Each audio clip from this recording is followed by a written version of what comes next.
Oh, we are. I see StreamYard is back to its 2025 roots. Anyway, hello, everyone. My name is Brent. It is Friday, January 2nd, noonish Eastern. Welcome to the very first Small Biz Breakdown of 2026. Sounds pretty good to say 2026 because I was pretty fed up with 2025. So I'm glad we made it through. I'm glad y'all made it through because we still got a lot of stuff to talk about. First thing I want to talk about is, well, this is the first time I've done anything since the holidays. It was so nice to be off. It was so nice not to be editing video or putting out all sorts of content just to try to, make some business moves. I just enjoyed myself. I just watched football. I ate a hell of a lot. Didn't even think about stuff other than food, football, family. And it felt really good. I have to tell you, it felt damn good not have to worry about how many views did I get for this or how many clicks. It was a cleansing experience, folks. So I am refreshed. I'm revived. I'm ready to go in 2026. I know who else is ready to go. Leland from Oregon is ready to go. Right, Leland? Yep, I'm here, ready to go. I took a little bit of a break too, and it was nice. Ate some good food. Went over to some friend's house for New Year's. I cooked a brisket, and it was one of the best briskets I've made thus far. Still trying to perfect that, recipe, that technique, but it was delicious and it was relaxing. And I feel the same. I feel a little refreshed coming back. A relaxing, delicious brisket. Sounds good to me. Let's see if there's any relaxation in magical, mystical Medina, where we go to even a Taylor. Hi, everyone. So good to see you all. I had a lovely, lovely Pennsylvania Christmas with my husband's family. There was snow, there was cold, there were presents, and just like you, lots of delicious food, friends. We did like a house, went to some friends for New Year's, and they did a make like a pizza bar, build your own pizza bar. It sounds good to me. Right? They had like just it was fantastic. So much better than I expected. And we got cold dumped on. We were just in the neighborhood, literally like a half a mile away from our house in a car. It took us 10 minutes to get home. That's how snowy and icy it was in a four-wheel drive truck. Wow. So you can, and we're used to this kind of thing. We live for it. We love it, but it was something. Yeah, I went home to Delaware and was greeted with like wind chills of 5 and 15 degrees and freezing rain and all that kind of nonsense. I was really glad to get back home where it was 60 degrees. It's currently going to be 60 degrees. Very happy about that. I'm also very happy to say the big guy is back with us, the cold one. Some call him the bold one. He's a year older, so make up your mind on that. John Colder Ice Lawson is back. What's up? Yay. Nice t-shirt, by the way. Oh, yeah. Thank you. Thank you. Thank you. It was a wonderful holiday. Got to see the family. Cool thing about visiting my in laws is that they live in, uh, the South, South, the deep South, The Dirty you South? know, the dirty South. It's definitely the dirty South, of Mississippi. So we were enjoying like 72-degree weather. So I didn't have to worry about none of that stuff. And of course, like you said, we get to watch sports. And of Here we go. course, Here we go. we get to Made talk for about how our Falcons took a bite out of that LA butt. So that was a wonderful, wonderful time. Yeah, I hope you enjoyed that Christmas present. Oh, it was We gave wonderful. Thank you. I told you that was my Super Bowl. Yeah, well, enjoy it because we might be in the actual one. So you enjoy Yeah, it. well, that's okay. We get to say we beat you. Yeah. Anyway, it's always a pleasure seeing you. Yeah. All right, so it is the second day of the new year. Each of you, please tell me what you hope 2026 is about for you, and maybe even for small businesses in general. Who wants to go first? Ladies first. Ooh, Ladies first. This is- You guys, I don't know that you're going to like what I have to say. Yeah, let's we go. usually don't, but that's okay. I am praying for blissfully boring. Blissfully. I think small businesses could use a little bit less drama and a lot more consistency. And that's what, if I had to have a prayer and a wish for 2026, I think a little bit of boringness, right? We're just like boring. You're just gonna serve your customers, you're gonna do your thing, kind of like the way our Christmas went. That would be so awesome, but that's just me. Blissfully boring. I like that actually. That sounds kind of good. Leave it to Madam Mike drop of blissfully boring. I mean, it's good stuff. I don't know. I'm sure there are many better mic drops to come. Oh, I'm gonna throw it over to John, who said ladies first. All right. Man, I'm looking for a year of recovery and redemption. Yes, Wow. that would be lovely. It'd be a time for us to catch up on a lot of things that got out of hand last year, and just really get ready for a crazy, wild, AI driven future. I mean, it's about to get off the rails this year. So get ready. In a good way, I hope. Okay. I I'd guess say- that means I'd say you. I'd say the AI is already off the rails, but that's just my opinion. But I'm hoping for growth and even new beginnings, because at New Year's I was sitting around with a bunch of our close friends, and like they're all getting into business. Like ones are starting business or had started businesses last year, and their growth has just it's getting to the point where it's getting hard for them to be able to just they're looking at hiring helpers and stuff like that, because they're in the construction business, and Oh. it's just getting too much, and they're getting booked out further and further. So growth for them to be able to hire more people and be able to sustain that kind of workload to be able to hire more people.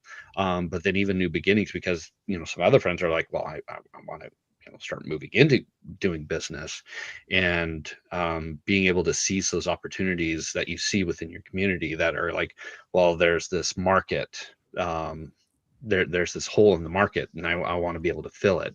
And so just those kinds of things when it comes to small business, that's what I'd love to see. All right, now I got to ask the tough question. Do you expect to see all that you hope for? Even do you expect things to be blissfully boring in 2026? Absolutely not. No, I do not expect it.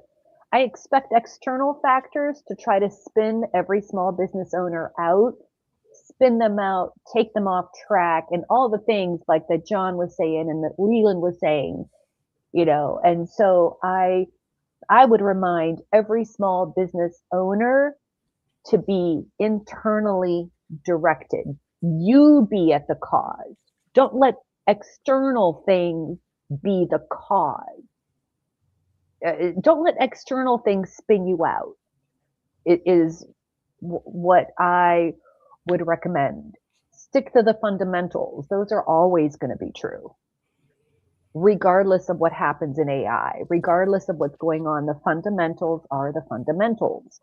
So I don't expect it to be blissfully boring, no. But I think if you can stay grounded, you can survive the chaos. All right, I gotta go to the big guy again because I don't see AI and blissfully boring going hand in hand. I mean, so how do you use AI in 2026? Because it's not a matter of should I or shouldn't I. It is you gotta, But how do you do it in a way that actually comes across as feeling as blissfully boring as you possibly could with AI ruling the world? He just I don't laughing know. at me. By the way, shout out Pierre. Pierre, if you're around, let us know. Join us if you can. I mean, here's the thing. We are moving into another phase of AI coming up here. You know, uh, Everybody talked about agentic last year. Nobody saw it really. This year, you're going to see it. We're going to be able to utilize AI to replace some of the tedious and boring tasks of what it takes to run a business. And I think we're going to really start seeing that coming up this year. What you do with that and how you handle that will be up to the individual. Some will probably try to buck it, others will embrace it. I say, you got to go with the flow because it's going to come anyway. I remember way back in the day when uh, my mother, my mother used to always opt out of uh, automatic phone services and try to speak to a human. And she said that I'm doing that because I don't want all this, electronic stuff, and I want to protect somebody's job that it was to, answer the phone. Well, that didn't work. So the same is going on right now. Either you get with the flow or you get run over, and you might as well go ahead and enjoy the ride because it's going to be a great year for many and a bad year for others. Which side do you want? That's just how it's going to be, I think. I agree, because I was talking with a friend, the one that wants to start a business, and he's an electrical engineer, and he would be trying to doing that thing where you transition into a business, but you're still working for the company that you're working for. But he also wants to do stuff on the side to be able to further it up. And I'm like, well, what are your thoughts on AI? And he's like, he's that staunch. I was like, I want to be, I don't want to do it. I'm like, well, you may need to, and you may need to come to a point into which everyone's doing AI, but then you're not, and then you're kind of left in the dust. He's like, yeah, I get it. And I'm like, there's, because he works on medical equipment, it's like, okay, for the medical equipment, maybe you don't want to necessarily dive too heavy into the AI, but if you want to do these side projects to where someone's like, just make me up this PCB board that handles this one little task, well, that will take you 10 hours to do, or you could have AI get you 90% of the way there or 80% of the way there. And so a 10-hour task all of a sudden becomes 2 hours. He's like, and that's more time with your family, and you're able to bill on a project base, not necessarily on like an hourly base. He's like, I could see that. Yeah. So, even the staunchest are starting to be like, well, maybe I do need to, Mhm. in order to be able to stay competitive in this world, in this industry. Why don't we say a happy 2026 to our buddy Pierre Dubois?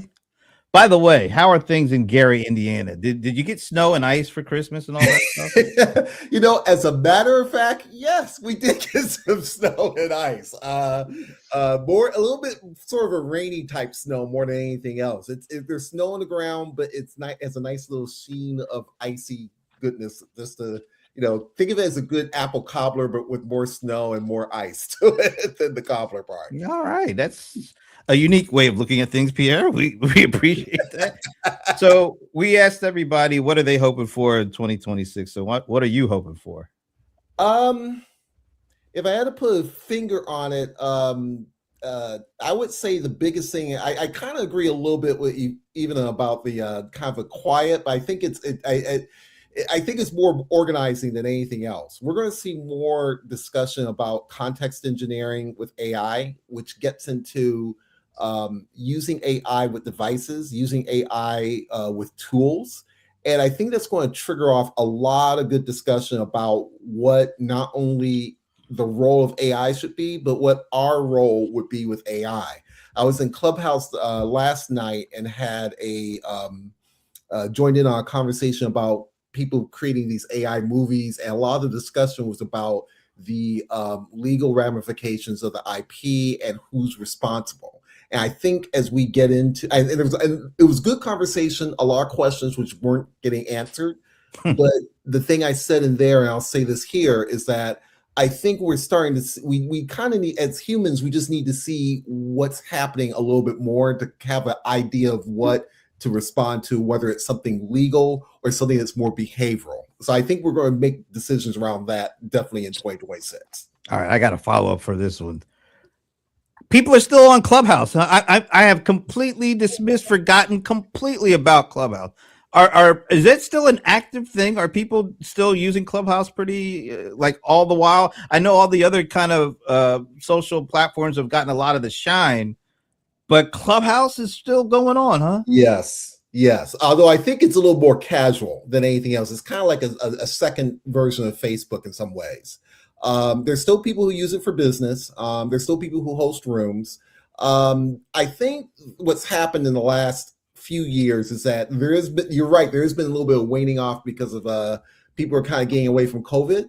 But at the same time, people are also figuring out how to reconnect with each other on the topics that they're sharing. Sometimes that can be a good thing. Sometimes it can be I think the bad thing is when the hosts are just recycling certain things. I call it, they're a nickel and dime Oprah, where they're trying to be journalistic, but there's not quite the quality that you expect there. But I think people just like being connected. Is something about hearing voices and audio. It's the same reason why podcasts are a big deal. We just love hearing what people are saying and kind of digesting the information that way. Damn. Have you guys, any of you other than Pierre, been on a Clubhouse thing in the last 6 months, a year? I had completely forgot. I have to be completely honest about it. Is X, does X still have their, whatever that thing was called, their? Yes, they do. Right now, X and Clubhouse are kind of the two biggies. LinkedIn used to have social audio, but they got rid of it about a year ago. I still think that was a mistake, frankly, but that's a whole nother can of worms to deal with. All right. One last question on this, because I am really fascinated by this. Would you recommend anybody who's looking to find an audience or looking to build some kind of community to leverage Clubhouse in 2026? That's a good question. I would say it can be helpful, but it depends on topics. What most people are doing with Clubhouse is that they're kind of introducing themselves and then having people say, hey, if you really want to follow me for distinct subjects, go to Substack. Substack is a big deal. People still I use Medium. I'm a Medium person. Still built communities around that.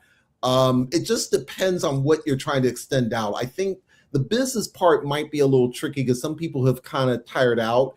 But at the same time, you have, there's stuff. I know Ramon gets involved with Breakfast of Champions quite a bit. They're very popular, and that is a very good, tight-knit group that has been very regular. And I think that's the challenge, is trying to figure out. I think it's the same challenge from 2025. People are figuring out which platforms work best for the content and the topics that they want to cover. I am like, there's so many questions that are coming to mind because everybody is still chasing an audience. We're all trying to build or chase or whatever you want to call it. And most people seem to gravitate towards whatever is talked about the most. But there are still, it's almost sort of like the left behind social platforms. Mr. Ice, do you use any of the kind of social platforms that were once hot and now they don't appear to be? Or do you focus on the things that are absolutely? I use Facebook. Okay. But Facebook really hasn't fallen off like a Clubhouse. I don't hear anybody talk about Clubhouse. I mean, seriously, Clubhouse, I'm sure, is great for people that are still on Clubhouse. I never liked it. I never liked it. Why didn't you ever like it? Because to me, I know I'm kind of knowing what I didn't like. It didn't feel like a standalone thing. It was just, all right, people are talking. that seems better Yeah. if you have an as part of a platform, not the platform. But I I never just saw didn't the like the value of fact it that as a I just standalone. didn't Yeah. like the fact that it didn't have anything other than voice. It was voice only, and that's probably what I didn't like about it. Because, like you said, you could have just listened to a podcast. I don't know. It just didn't. And then you needed an extra app to do it. It was just a to me, it had layers that I didn't need, and it made sense. I think for people that didn't know what to do with their life now that they had no life in COVID, and Mm. and I thought that drove a lot of people. It's like, wow, I don't know what to do. Oh, I can listen to this ongoing drivel, not like everybody's drivel, but it would just play in the background. And I think it did find its niche. And people, it's like this day, there's millions of people probably there. There's millions of people on Pinterest that none of us think about. There's a lot of these networks of people everywhere, even threads to me. I don't get it, but people use it. Thousands, hundreds of millions of people are there. So yeah, if you're looking for an audience, you can build an audience on any of these platforms and be successful because you don't need that many people to be successful. Like it's the true, the old school, law of 1,000. I get So 1,000 people. So 2026. Let's say you're somebody who, like, I think, yeah, Leland is saying you're hearing people getting more into business or trying to build their businesses up. There seems to be, if you are starting from basically like ground zero, 2026, I want to build a community of folks that are interested in what I have to offer in order to be able to sustain and grow a business. Where do you start? What platform do you start? How do you start it? What are the things you should stay away from? Because it feels like people are just always in chase mode. They're chasing and they never get to where they want to go. They never get the audience that they envision they have or want to have. So if you are starting this year, right now, to build an audience, a community to support your business, you sell stuff. It could be actual hardware. It could be services. But where do people start in order to, let's say, get to 1,000 community? That might be a lot, but 1,000 community. I'm not even going to say active. I'm just saying 1,000 people in their community by the end of this year. Where should they start? What should they use? I think that it highly depends on what you are selling. That there makes all the difference. Are you an author and you're wanting to sell your book? That's more of an Instagram kind of thing. Are you a person who does little crafting and you wanting to sell it? Pinterest might be Pinterest in Instagram. Are you a restaurant? Facebook, and maybe Instagram. Are you wanting to do consultation service? LinkedIn would probably be a better kind of, and maybe even X for that. It just really, and that's an important thing to do. You don't want to be a consultant and you're working on Instagram, that your audience isn't going to be there. And so make sure that you're using the right tool to be able to get yourself out there. No one else? Even a I tell you, I'm against the grain kind of girl, right? And what I think is working and has been working is direct marketing, right? So I would say start with a spreadsheet, use your LinkedIn, start with your contacts, like in here, right here, right? That's what's working. Conversations with real people. That's what I have seen when I think about the best use of your time with the highest return on the best use of your time, and you have no money. Right here, baby. This your best bet. And a spreadsheet. And right? Like get on the freaking phone, call people, talk to people, start meeting for coffee. Like you got to start somewhere, right? And to support some of the things that John is saying that we did not have that I think would be like so powerful is using AI tools to help you get organized, to help you manage some of that stuff, to help you from having things fall through the cracks. Because that is the problem with the strategy that I'm talking about. It's like running a marathon. It requires you to participate daily, every day for a certain amount of time. Dang. That's a lot. That was a mic drop, by the way. No, No, it was, because I think a lot of people are bypassing that. They're generally speaking, I know I tend to generalize a bit. I think most people are looking not to do any of that. They're looking toward a tool that will do it for them. And when they hear about the hot, shiny objects, like I remember when Clubhouse came out during the beginning of the pandemic, and I remember a guy that I know, I'm not going to say his name. What I don't want to say, he was kind of humble bragging, because I just want to thank everybody who followed me to the on whatever that thing is again. I did Clubhouse for me to reach 1 million followers on Club. And then when he said that, of course, everybody's like, how can I get that? How can I? And so all they're doing is looking for either a built community of billions of people that will automatically follow them just by them posting something, or trying to kind of be in front of the wave so that they can then say, I'm the person you should follow if you want to learn more about that. They're not interested in doing the work that you just talked about. The platform is the work. The put the credit card down. All right, that's the hard work. Bring the followers. I've been saying this for so long, and actually I originally applied it to SEO, and I think Pierre has heard me say this. The world of marketing is like life. There's pizza and then there's vegetables. Now, I love pizza.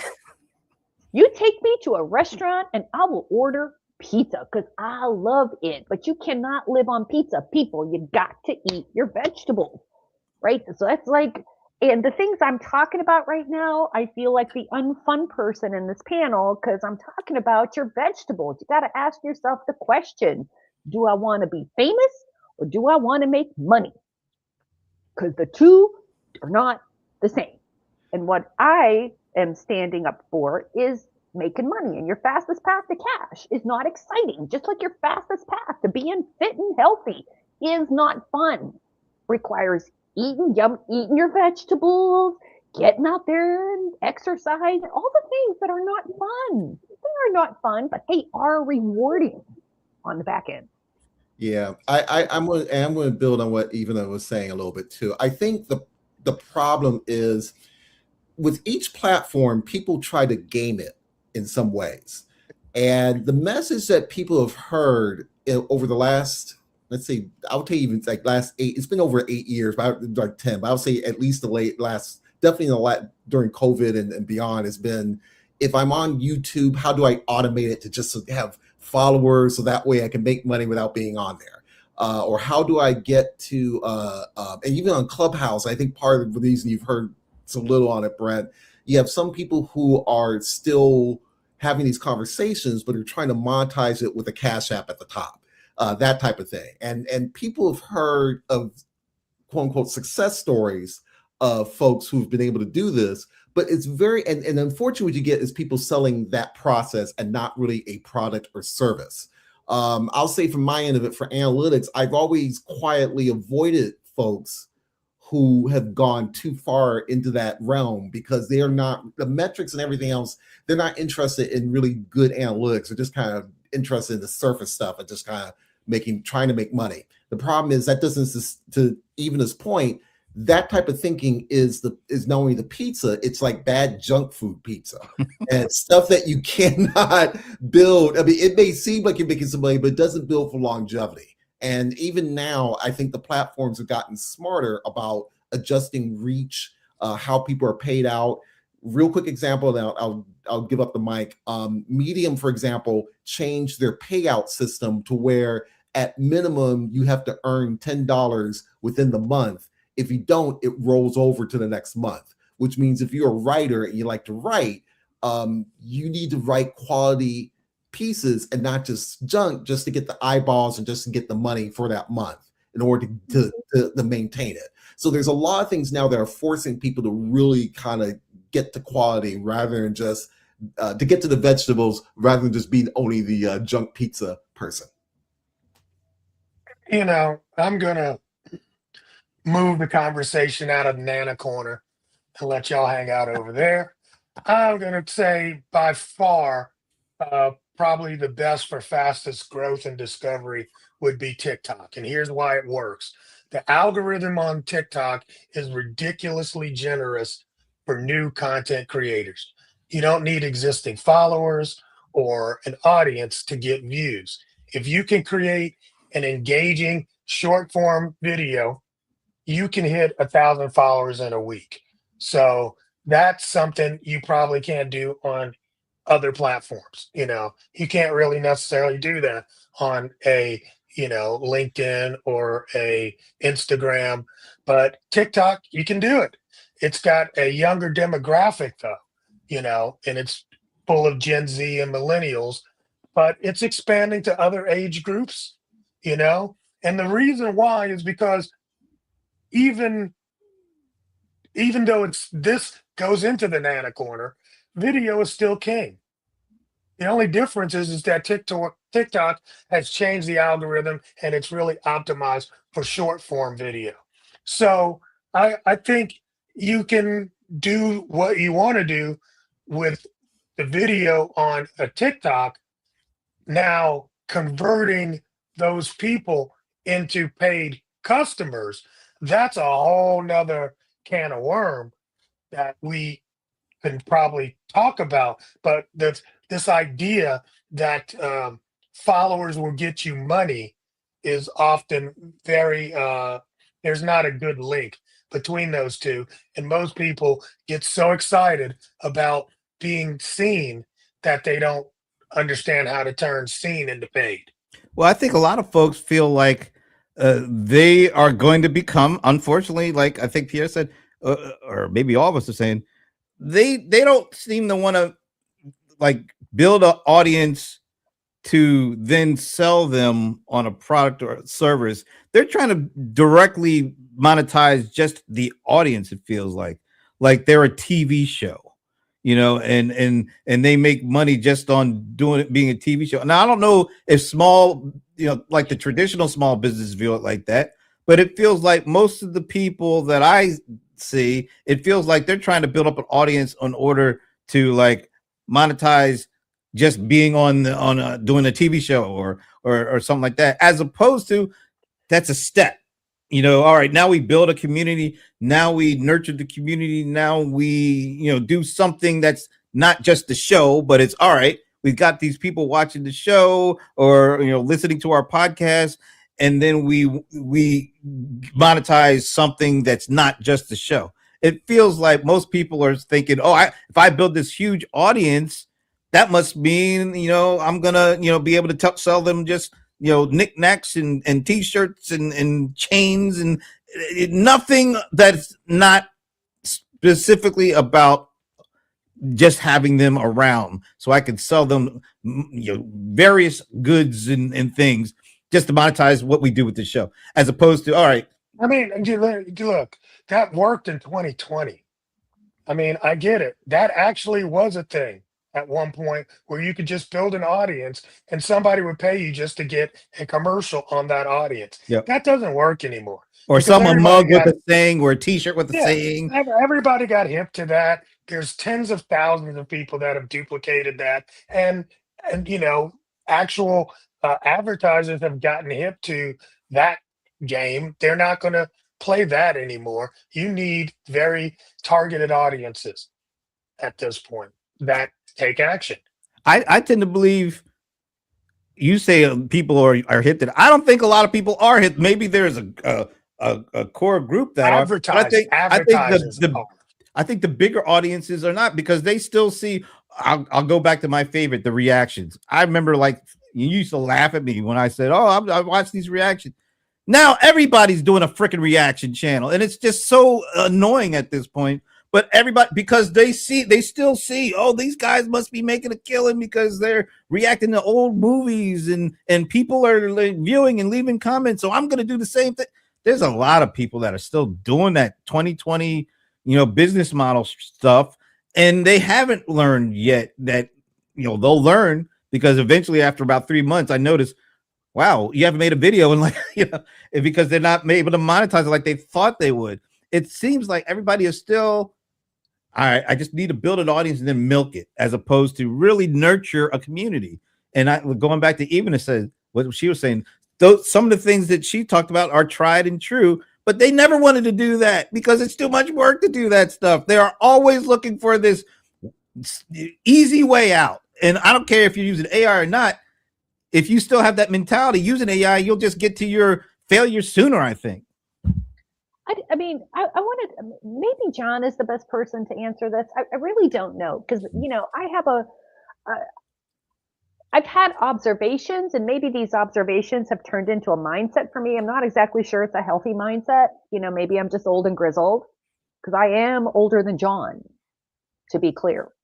Just by a smidge. By a smidge, but so because my observation is that there are, and in the world of marketing, marketers, right? The really successful people. I don't care if they're content creators, if they're business owners. I don't care who they are or what they're selling. But they're out there making it seem like it's glamorous and easy, and like anyone can do it, and that they're doing something 2 hours at a time, or blah, blah, blah. And every experience that I have had, the few experiences that I've had behind the scenes of these operations, I can tell you that these people are working their asses off. Mm-hmm. Okay, you want to be good at something? You are going to be working it. And I'm not saying you don't like doing it. I'm not saying that. I'm not saying it's not fun. I'm not saying that. But I am saying that anyone who has been good at anything is working it. Like, I saw these two women, and I tend to think that, like, some of these mega influencers on TikTok, because I love TikTok, love it as an entertainment source, and I run into these people with like millions of followers, like, let's say they're fashionista type women or whatever, right? These women, when you first see the video, it occurs as vapid, right? Whether they're putting on makeup or putting on clothes or the things that they are saying. But just the other day, I run into this thing where these two women are going to meet up, and they're going to see if they're dressed in the same vibe. Now, I got to tell you that these women worked hard on these outfits. You can see in this video that they have created, on the surface, it seems like shallow, but it is not shallow. Right? These women have put insane amounts of work into this. They were not goofing off. I can't imagine the amount of work and expertise that went into putting this together in a way to generate the kinds of views that they're going to get paid for.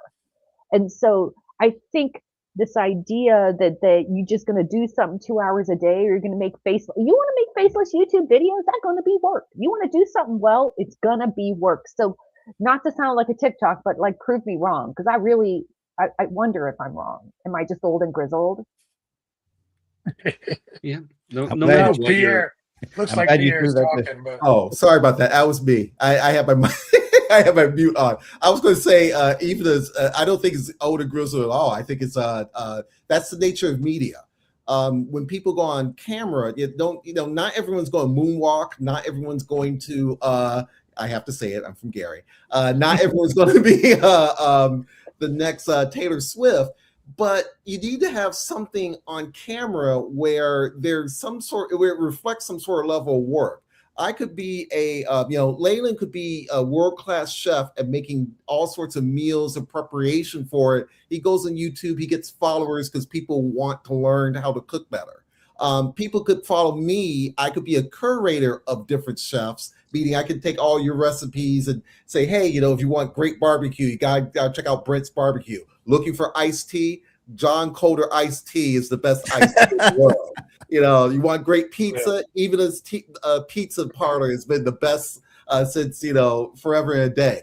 I could be a great curator, and I'm not cooking, but I'm pointing my audience to really good resources that helps sort of explain the expertise. And I think that's the part that to all of this becomes the slippery slope, because YouTube does empower some people to be this discovered talent that probably would not have been discovered without YouTube. It also lets in people who are trying to say, hey, I just want to throw something out there and make a fast buck, which we just always have to be discerning about that when we deal with people. Look, the problem is most people don't understand the difference between marketing and sales. Everybody's marketing, nobody's selling. And that's the biggest problem. You know, just because you are a great marketer doesn't mean you're going to make great sales. Marketing is about, creating demand, and making the sales is about that direct connection that makes money transfer. Building awareness, that's great. Educating a market about a product, like um, Pierre was talking about, that's great. Creating inbound interest, all of that's great. But if you can't get them to the cash register, that's where most people are missing the sales portion, because sales is about converting that demand into revenue through a direct interaction and understanding what the buyer needs and their objections, and then negotiating the terms to closing the deal. Most people are not sales. They're not doing enough understanding around sales, and that's why they're not making any money. They don't have a product. I think most people aren't sales because they don't want to do sales. It's hard to ask somebody to give you money, and then when they say no, you take it personally. Most people take it personally, and that's why more people are in the marketing than they're in sales, because they don't want to have that negative reaction to something that they ask somebody that they want. Will you please buy my service? No. Well, damn, I ain't asking them that anymore. That's right. You recoil. So I think it's easier for marketing than to do sales. And that's why most people focus on the marketing than the sales. Now, there are certain instances where you're in sales, but you're not a salesperson. You're more of an order taker, because for whatever reason, people are coming at you instead of you going out to hunt them. And so it's much easier to sit back and say, oh, yeah, I can fill that order. But that ain't sales. A lot of people think they're in sales, but they're just order takers. Salespeople go out hunting and they ask for the business, and they get rejected 9 times out of 10. But that 10th time might be like the big sale of the year. But you never get to that, because most people never get to that because they are so burned out from hearing no before they get to the yes. Well, I mean, if you go, go ahead. You're going to add to this, so please hang on to that thought. I just was doing some research. I'm going to be doing a podcast interview for a sales podcast. How many of us have heard that it takes 7 touches, right? Like everyone's like, oh, back in the day, touches, right? Yeah, it's more than that. But yes. Heck yeah. This is my trivia question for you guys. How many touches, how many licks does it take? How many touches does it take to close the sale in 2025? Anybody want to guess? 22? 24. 10. Are you ready? Yeah. 266. According to what? I cannot remember. It's not HubSpot. There's another one. I forget what the name of the place was, but it's one of these things that they did, right? Now, what's considered a touch? Brent, you must straighten it. And this is where all the things this is why I wanted to bring it up. Because all the things that we're talking about are considered a touch. It could be a video view. It could be a blog post. It could be a social post. It could be an email. It could be a text. It could be a coupon.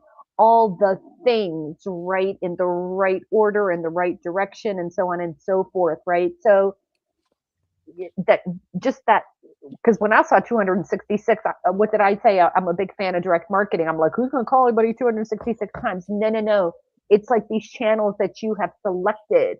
Right. So, John, I hope you remembered what you were going to say. Before he does that, yeah. how long, how much time does that entail? Those 200 and some odd. How much time goes through that? No, they It could be. depends. Well, It could be all in a day. right. It depends on what you're selling. Depends on the selling cycle of whatever. Like a B2B sale, you selling some high end equipment, right? That's cost $100,000 or more. This is like a two-year sale, right? But if you're selling Tootsie Pops, right, it's going to be Okay. a whole lot different. John, I'm Yeah, sorry I interrupted. No, I wanted to use an example of the differences, like Brent said, order taker versus a salesperson. And you can run into that, or you will run into that when you go into a restaurant. You go into a restaurant and you'll have an order taker by on average. You sit down, you look at the menu, what do you want? That order taker will take your order and just go. But you'll also often have a good salesperson that has the ability to understand the buyer needs, allow you to ask them some questions. They'll make some suggestions on what you might order or some upsells that will go along with what you just ordered. And they will end up making more money than the order taker because they have given you a sales pitch basically when you sat down and looked at the menu.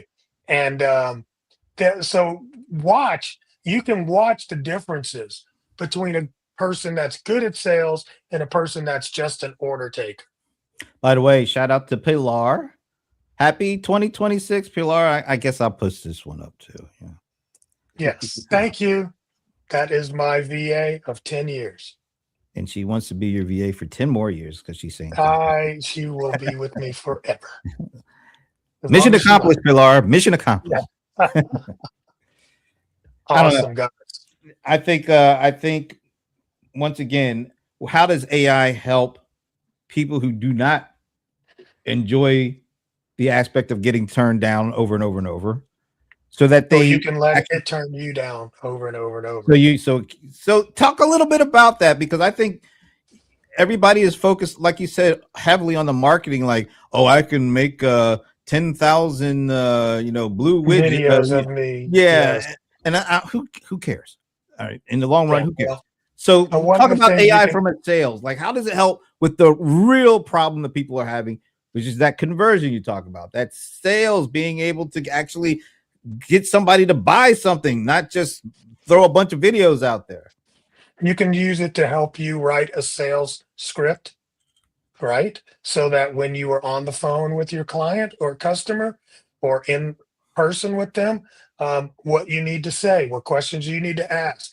And then once you put together that kind of a sales script, you can use AI to go through and role play.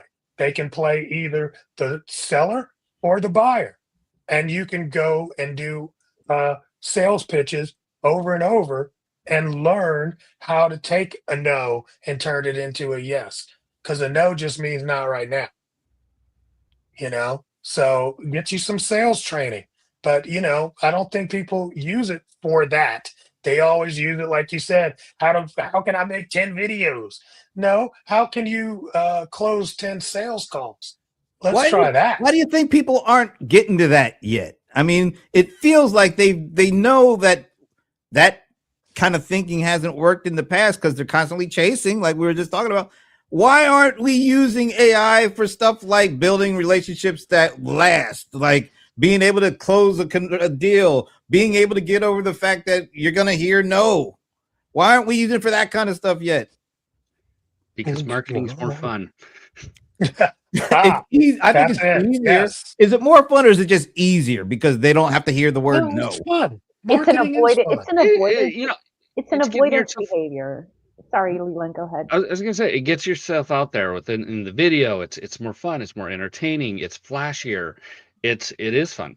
But going back to those tools, I mean, there are tools. When I went to that Adobe conference, they were showing me all the stuff in Acrobat, and it is ridiculously easy to take your marketing materials, your text sheets and stuff like that, throw it into Acrobat and have it make sales proposals, have it you know, bring up sales statistics, and it's like, who, you know, where should I be targeting, all that kind of information, and then also be able to use it as like an, you know, well, this customer asked me this. Well, let me just go ask the AI that has all this information the question that the customer asked me, and then I can relay it back to the customer, making me a lot more prepared when I'm in a sales call, when I'm in a sales, you know, tunnel, to be able to help them and close that deal a little bit faster.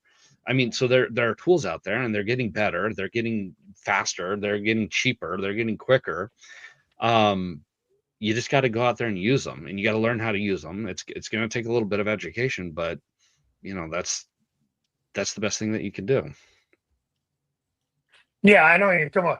I, absolutely. And probably a lot of the things that we saw early in the year, at shows, you can do today on, Gemini 3 or 5.2. You just literally go into ChatGPT and tell it, I want you to play, or I want you to help me write, and it'll do it.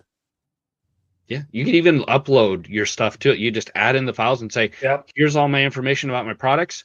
Help me write this. Help me answer this question. Yeah. Yeah. You just scan it, give it your URL, tell it to go read all the products on my website, and then let's have a conversation. You'll be Yeah. amazed. Now, here's something fun, kind of not as sexy. And you just call me, what are you going to call me today? What, Eeyore, not sexy, Eeyore. but so powerful. So powerful. Take your sales data, download your reports, like from QuickBooks or whatever it is that you're using for your financials. You could do it over the years. You could do it like, I call it customer product relationships. So you can see by customer what they bought, how much they paid for it, or you can see by product what customers purchased, and so on and so forth. Throw that up into the AI and look at interesting way, where should you be targeting? What would be a lookalike audience if which of these was most profitable? Which of these customers was most profitable? Give me a list of people who are just like this. So much, that's the power in AI, is helping you target, helping you develop a product or a service based on, you can take questions or different things. If you have a chat bot or something on your site and people are asking questions, you can download all those questions. You can, like, oh my God, like the idea for the opportunities for partnering with AI to do innovations and product development for profitable products and services is just mind-boggling. By the way, we better let the big guy go. Any last thoughts before you roll out? No, man, it's just like I said, it's going to be a fun and exciting new year. So I'll catch you guys on the other side. Later. Peace. I can't wait for and I hope 2026 is the year this happens, where the stuff that we just talked about, at least from a broader population of small business, because I think those of us that are in the bubble, we're always talking about this stuff, but it won't make a dent unless it gets out to the broader, outside the bubble of mom and pops, the general Main Street kind of small business. They're going to continue to fall further and further behind until they figure out how it's not about using technology to avoid the stuff you don't want to do. It's about leveraging it and finding out the best way that you attack it. And it's not just by buying a service, but really understanding. I think John mentioned, maybe I do need to take a sales course, or I do need to figure out how I can withstand hearing no. I mean, some of this stuff is not business. It's just inner, what we feel about ourselves internally. Like, if I hear no, I'm going to die or something like that. And I think a lot of that, once we get attacked, those things, that has nothing to do with technology. That's just the fear of no. I mean, what the assumption is, think about, you got to do a reframe. I mean, I got to do this, right? The assumption is, listen to what you just said. If I hear no, blah, blah, blah, it's as if the assumption is, I'm trying to get you I'm trying to manipulate you into buying something you don't need or want or is not going to make your life better. Right? And that is not the case. If that is what you're feeling, now you're talking to the wrong customer. That means you got to get you a new customer who's going to perceive and need and want the thing that you have. You're offering a desired outcome, right? And who are the people who need or want that? And once you have that, right, it's almost like you've seen a great movie or you saw a great show or a theater thing or a great movie or a great store or a great restaurant, and you are excited to share that with other people. Why? Because it's going to be a great experience. You see what I mean? And most people are starting out with this thing as if I'm trying to con you into giving me money, which is not a thing. Should not be a thing. Yeah, I agree with Ivana. I think the sales training is also a great idea, particularly if you're working remote. There's a lot of things that you have to do before you get into a Zoom call with somebody, and people don't have always the I don't want to say they're negative, but they don't always have the best imagination about what you're doing to prepare for that, basically. So I think to Brent's point, part of the getting over the no and part of the reframing that Ivana has brought up too as well means also figuring out, what is it process-wise you should be doing. And I think part of that plays into how you operate in the IRL, whether you are, let's say that you have a taco truck and you are trying to sell more tacos at lunchtime, Pierre's Taco Emporium, PTE, so to speak. Yeah, there's a whole food theme. Thank you, Ivana, for the.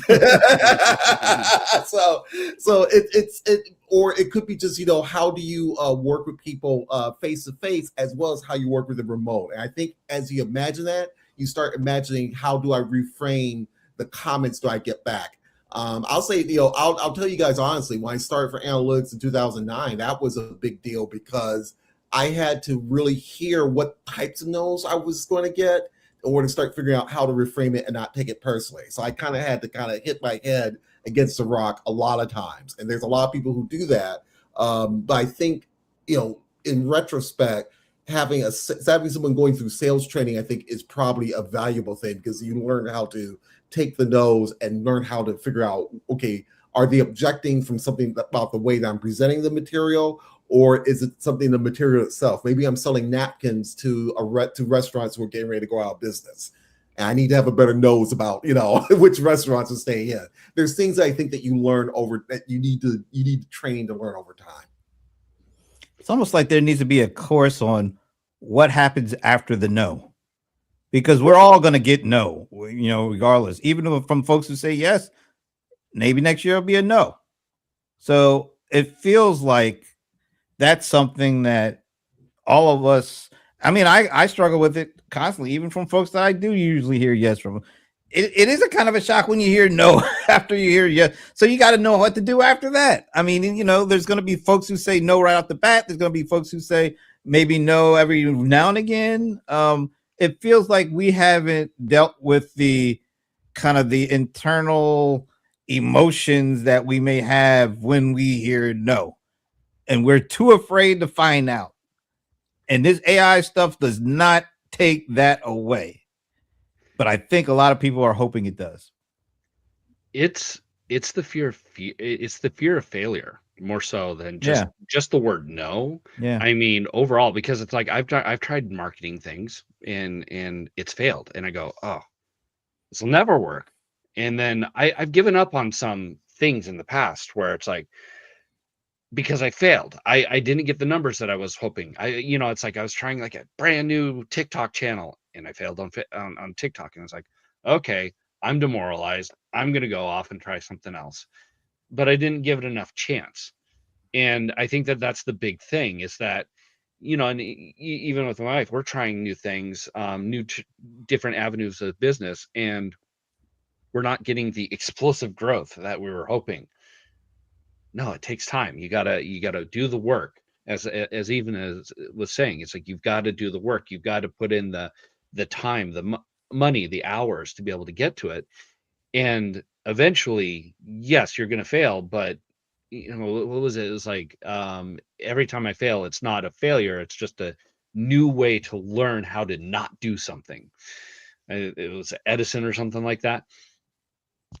And that's what you got to treat it. It's like, yeah, you got to know from his sales. Well, that's not a good way to do it then. Well, let's try this new avenue. Let's try this new way. I failed. I learned a way to not to do something. Let's try a new way. Hopefully that works. I'll Yeah. Go ahead. too, real quickly. I think sometimes I've learned that sometimes when people are saying no, no can be a good thing. Sometimes people said it because there was something going on in the business beyond, like for me, it was like, oh, we need to do analytics, plan out your marketing future. That's kind of what analytics is really about. It's about planning your activity. And the thing that I learned was that when people were saying no, it was because they knew in the back of their heads that their business might be going out of business, or that something major was changing that they just could not say yes to. It's just like if you're asking a stranger for a date, and they don't need to explain to you the name of the person that they're dating. They just need to say, hey, I'm not interested because I'm not available. You have to, I think we all learn as adults, eventually what the no means. I think that context in business sometimes can be a good thing, because it may be that people, small business owners in particular, they have a hard time coming out and saying, hey, we're running out of money, or hey, we are getting ready to shut our doors in 2 weeks, or what have you. And there's a lot of times where they don't even know if that's going to happen, but until it really does. So sometimes you have to kind of take the no as a sort of a very weird blessing, the sense that it shut one door for something, but it gave you more time now to try to find something else. Yeah, I think you're all hitting on it, and Leland, I think you're right. The fear of failure, because I think a lot of people may equate no to failure, even though it might be we failed to stay with it long enough, and because we didn't, we ended up failing. But it wasn't because of something that we did initially. It might have been the only thing that we didn't do was follow up enough, or we didn't stick with it. A lot of folks are just afraid of sticking with it. So once again, maybe 2026 will be the year that we stick with it and find ways maybe that allows AI to help us. I just feel like people got to get over this shiny silver bullet kind of thinking that, oh, AI is going to be the cure for everything. Like, I don't know, other technologies have been that same kind of cure for everything, and it never was. We could all list all the technologies that people turn to that they thought, oh, well, we just have to do that. And when they find out, no, you got to do more than just that.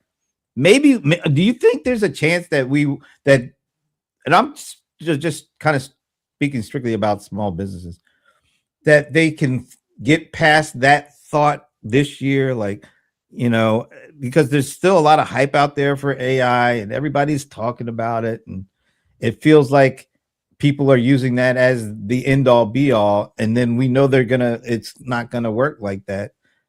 Do you think we'll be able to get beyond that? Small businesses in general will be able to get beyond the AI is savior or the AI is devil, and just really refocus on the things that we just talked about? Because they're not as Even said, they're not the most shiny, they're not the prettiest thing.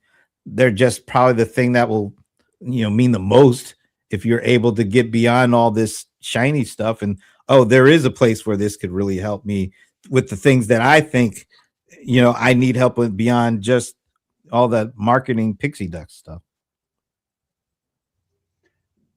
Water finds its own level. I mean, that'll eventually happen with AI. I'm hoping that they stop cramming it into places that I don't want it, and they force it. There was it was LG. They put the Copilot app on an LG TV. Who the hell wants to put up Copilot on an LG TV? They removed it and they made it to where you couldn't remove it. You could only hide it. You cannot take it off of your TV. And it's like, stop cramming this into stuff that it's like, I don't want it on Windows. Honestly, I don't want AI at all anywhere on Windows, but they keep cramming it in. And it's like, that's the one thing that I hope that only gets put in when it needs to be put in, and it actually is very helpful, rather than it's like, oh, it's the new big thing, let's cram it into everything. I like Leyland's comment about water rises to its own level. And I love that example you give about cramming it in. I did not know that about LG. That's kind of scary. That's also what happens in business. Everybody has to keep up with each other with having their version of AI or version of a technology. You see that with cars quite a bit. I still remember the 80s when people had, the minute someone added fuel injection, you had that little badge on the Cavalier or that badge on the badge on the LTD, fuel injection right there, basically. It's part of the game a little bit, but I think people can push back on that now much faster, which I think should be helpful for people offering AI. I think the trigger now will be, and I'll go back to my context engineering comment. When people are starting to network certain things, I think this is where we're going to see the pushback a little bit more, because people can kind of start putting some logic to why are we networking certain things. And if you don't believe the consequence, go back to the Battlestar Galactica, that first movie that they did where Admiral Adama is telling I can't remember the woman's character. He's telling her he doesn't want a networked Battlestar, and of course, you see how being networked was the downfall for the Battlestar. So there's a little bit of warning there. Thanks for allowing us to see the geek in you there, Pierre. Yeah, hey, I got memory for this stuff. There you go. So for so did you remember the one? I've done this before, right? That's towards I think it was the very last season. The avalanche has started. It's too late for the pebbles to boat. I have done that one, right? Wow. So, yeah. I don't know. I don't know what mood I am in. I do not know what mood this is that's got me thinking. I just don't think that most small business owners give two hoots about AI. I think that they are okay. Got my nails done today, right?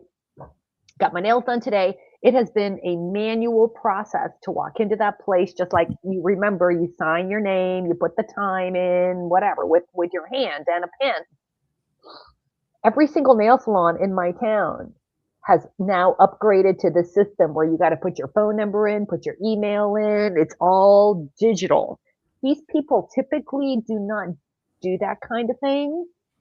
There's no AI in it, but I'm just telling you, it is 2025, and they have just now added like a sort of point of sale, point of check-in computer. That's it. That's what they got. And I see that as the kind of the thing that Brent was saying when you played that video, when we first started this, about the farm person or whatever, and they were like, I'm not using AI. I think I'm going to throw out, I'm totally making this up, I think it's like 68%. Like, just really, 68% of small business owners did not have a website back in like 2012 or something like that. It was a huge number. And I think AI is like a non-issue. These people are like trying to freaking pay the bills and sell stuff. Like, I think it does come into when the tools become available and stuff like that. So, it's like you talk about like farmers, and it does depend, because there are some farmers out there who have some pretty advanced technology in their tractors, in their watering systems and stuff like that, to be able to really help them. It's like there's a dairy farmer, and they have a whole automated system for their cows. The cows come, they don't milk them themselves. The cows go, yeah, I think I want to go and get milked. And so they'll go in, and it's got like RFID chips, and it'll be like, no, Bessie, you've already been milked today. All right, Greta, you come in, you get milked, and then they get fed, and it does it all automatically. They don't have to touch it.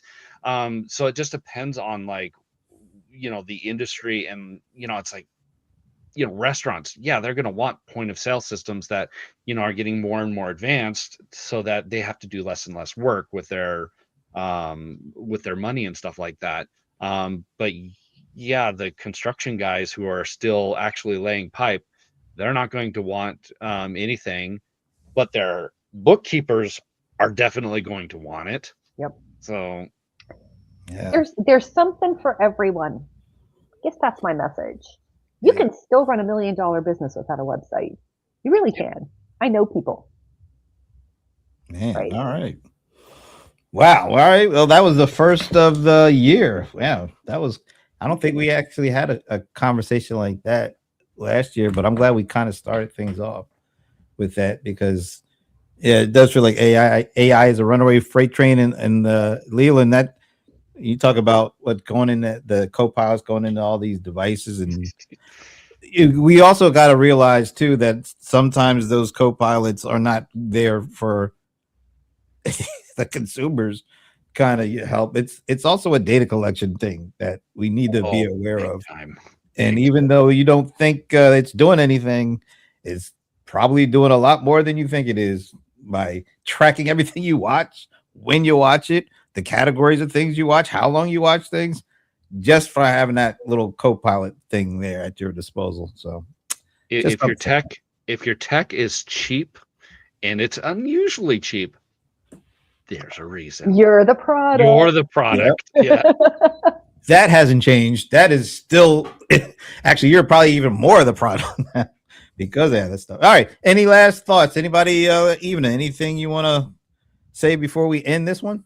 Oh, I think I kind of did, right? You just do the basics. Find your ideal customer, figure out what they want. I'll leave you with a Dan Kennedy phrase. Some people sell things so they can have customers. Other people have customers so they can sell them things. Ooh. So I'll give a mic drop to Dan on that one. How about that? Dan Kennedy. Mm-hmm. Who's All next? right. Pierre, what do you last thought here? Two quick thoughts. I would say, there's a lot of great options. I think don't feel pressured to get into any one option. I think I think what you even brought up about small business owners, I think is very true in terms of there's technology out there, but I think now you can. There's still things that you can do to kind of warm into it. You don't have to jump into it, into the pool, so to speak. And the second thing is I am in need of pizza now, thanks to reference. So I just realized, I haven't had pizza in a while. I'm near Chicago too, so I will rectify that hopefully either later today or tomorrow, depending upon the schedule. So there you go. And we'll go from pizza to brisket. Now we go to Leland. There you go. Don't let fear rule you. I mean, if I let fear rule me, and the first time I failed at a brisket, I wouldn't have made another brisket. And those are $70, $80, $100, and can be very expensive to mess up. Yeah, don't let that keep you from brisket perfection. That's yeah. And I just say, just remember that, everybody's in a bunch about AI and all that. It's not the be all end all. It probably won't solve the things that are the most troubling to you. But it maybe can help, but it won't solve it on its own. Get that sales training help, attack the stuff, get over the fear. We should make like some kind of course on how do you get over the fear of no or something. I don't know. It feels like that's more of an issue than AI will ever be for a lot of folks. Even for me, I have it. I think it's a constant thing that we always have to be concerned about because whenever you hear it, you have to do something after it or you'll just be stuck in that no. Not good being stuck in the no. Believe me, I've done it before. Anyway, hope you have a great start to the year. We will love to have you back with us next Friday because, we like talking about this stuff and we love to hear from you as well. We will talk to you next Friday. Have a great weekend. See you later.